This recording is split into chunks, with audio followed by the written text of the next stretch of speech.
Hello అందరికీ welcome back to my mini vlog. So morning లేచి చూసేవరకు మా ఇంటి ముందు పరిస్థితి అయితే ఇలా ఉంది. స్నో పడితే సోఫా పాడైపోతుందని కవర్తో టైట్గా కట్టాను కూడా. అండ్ వచ్చిన గాలికి ఆ కవర్ ఆపలేకపోయింది. అండ్ నైట్ మా హస్బెండ్ కార్ గరాజ్ లోపల పెట్టడం మర్చిపోయారు. అది కూడా స్నోతో నిండిపోయింది. ఇలా పడితే అది తుడుచుకోవడం అదొక పెద్ద పని అండి బాబోయ్. సో అలా తుడిచేసుకొని మేము ఫస్ట్ ఇన్ ద మార్నింగ్ బయటకైతే ఇలా వచ్చేసాము. ఎందుకనుకుంటున్నారా? స్నో సాల్ట్ తెచ్చుకోవడానికి. అది వేస్తే ఐస్ అంతా కరిగిపోతుంది, లేదనుకో మా నడ్డు విరిగిపోద్ది అనమాట.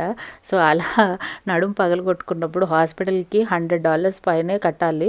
సో ఆ $100 డాక్టర్కి హాస్పిటల్కి కట్టే కంటే ఇలా ఒక $10 సూపర్ మార్కెట్ వాడికి కట్టేసి స్నో సాల్ట్ తెచ్చేసుకొని జల్లేసుకుంటే అదైతే కరిగిపోతుంది, మనం కింద పడే పరిస్థితి కూడా ఉండదు కదా అని చెప్పేసి మేము అలా బయటకు వచ్చేసి స్నో సాల్ట్ అయితే తీసేసుకొని ఇంటికైతే బయలుదేరిపోయాము. సో అదనమాట ఈ వీడియో సంగతి. మీకు కనుక ఈ వీడియో నచ్చినట్టయితే నా ఛానల్ని సబ్స్క్రైబ్ చేసుకోవడం మర్చిపోకండి. బాయ్.